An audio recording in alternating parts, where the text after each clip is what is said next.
These condos had a water leak up above. It messed up the drywall inside this water closet. So we had to remove the water tank out, the heater, disconnect it, bring it out, put it aside. So they could come in, they had to tear all the drywall out, put new drywall up, paint it. They got that all done, so it's going back in.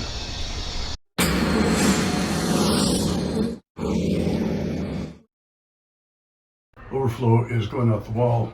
There's no way to remove that without cutting it somewhere along here. And then when I put it back together, I'll show you how we're going to swit a copper fitting back on there.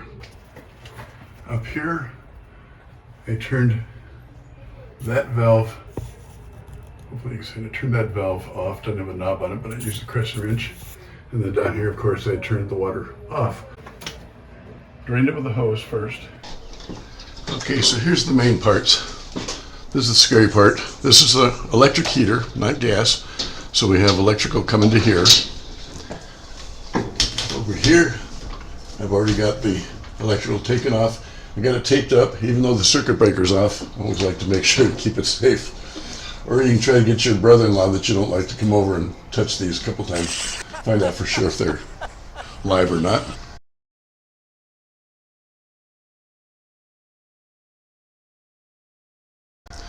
Then of course we've got these pipes that are going to come down respectively to these two parts. So you're going to need left-handed crescent wrench. Make sure it's metric. Okay, so now I've got to pull the water heater out of the way and get it off to the side.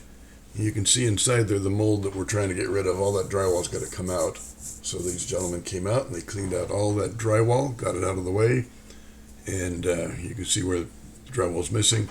Then they replaced it, and then we had a guy come in with the paint, paint it all up nice, and now I get to put the tank back in place. Let's move on.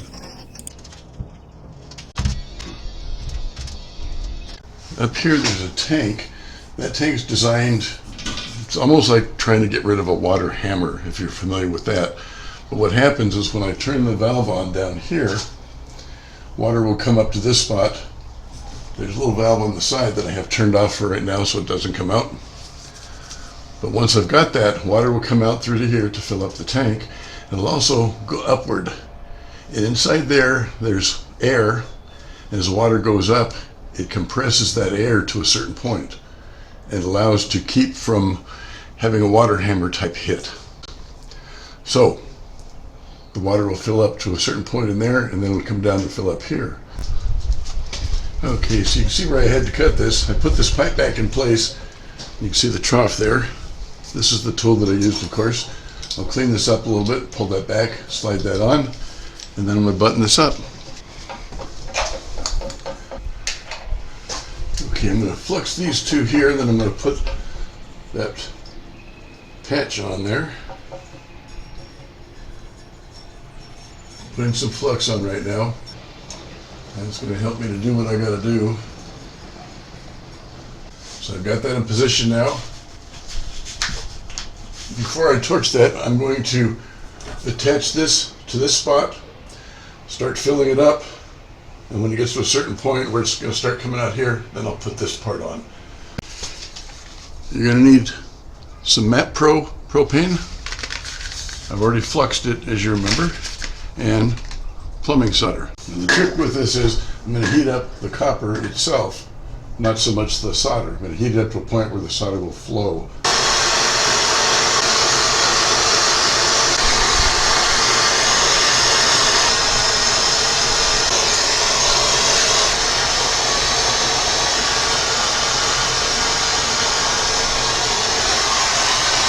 And then you can take a little piece of sandpaper cloth or emery cloth or something and clean it up, make it look nice and shiny if you want to, but there's a water closet, who's going to see it? I'm going to turn the water on, because I got it connected here. I'm going to let it fill up the tank.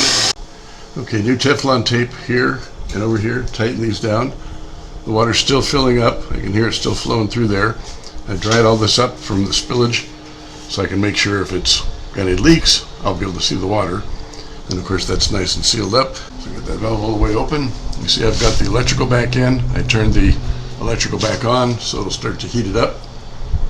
There's only 3 screws here. 1, 2, 3. This plate comes out from under. Here's the ground wire, and you saw the wires I had before. Just put those back together, put the caps on them, drop them down in the hole. So all together, pretty easy. So you need a flathead screwdriver, Phillips head screwdriver, a crescent wrench. Make sure it's a left-hand crescent wrench, and metric. Say what? Just kidding. Crescent wrench is a crescent wrench. They're not left-hand, they're not right-hand. And we're all done. Now I can finally go take a hot shower, get all this stuff off me. So, if you enjoyed this and if this helped you out at all, I appreciate a like. And also make sure that you subscribe. We've got 2 channels going now, Doc's Projects, and I've also got Doc's Garage. Doc's Garage is mostly for car repairs, motorcycle repairs, mechanical things. Doc's Projects is for things such as this, as well as woodworking and epoxy work, and sometimes just some general video fun. So, hope you subscribe and tell your friends about it. Have a great day now.